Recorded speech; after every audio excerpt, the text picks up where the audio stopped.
Hi friends, பொன்னேரிக்கு அடுத்து நம்ம 3 kilometre தள்ளி காவல்பட்டின்ற ஊரில் இருக்கோம். இங்கே பார்த்தீங்கன்னா சைட் லான்ச் பண்ணி கொஞ்ச நாள் தான் ஆகுது. பட் லேண்டெல்லாம் வேகமாக விற்றுட்ருக்கோம். எல்லோரும் வந்துட்டு வேகமாக வாங்கின்னு இருக்காங்க. அதுக்கு காரணம் பார்த்திங்கன்னா 3 கிலோமீட்டர் டிஸ்டன்ஸில் தான் பொன்னேரி. அங்கே எல்லா வசதியும் இருக்குது. தாலுக்கா ஆஃபீஸு,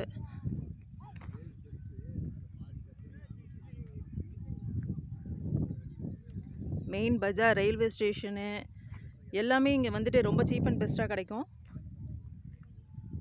சென்னை வாழ்க்கையை வந்துட்டு நம்ம வேலையெல்லாம் முடிச்சுட்டு நிம்மதியாக ஒரு சைலண்ட்டான இடத்துல இருக்கணும் அப்படின்னு நினச்சிங்கன்னா இந்த மாதிரி இடத்துல வந்துட்டு வாங்கி வீடு கட்டி குடியேற நிறைய பேர் விருப்பப்படுவாங்க. ஸோ வேகமாக வந்துட்டு இங்கே லேண்டு வாங்கி வீடு கட்டி குடியேறுங்க, அமைதியான ஒரு வாழ்க்கையை வாழுங்க. இப்போ பாருங்கள், கஸ்டமர்ஸ் வாங்க வந்திருக்காங்க, லேண்டை பார்த்துட்ருக்காங்க. எல்லா லேண்டும் வேகமாக சேல் ஆகிட்டுருக்கு. நீங்களும் வாங்குங்க, வீடு கட்டி குடியேறுங்க, சந்தோஷமாக வாழுங்க. Thank you friends.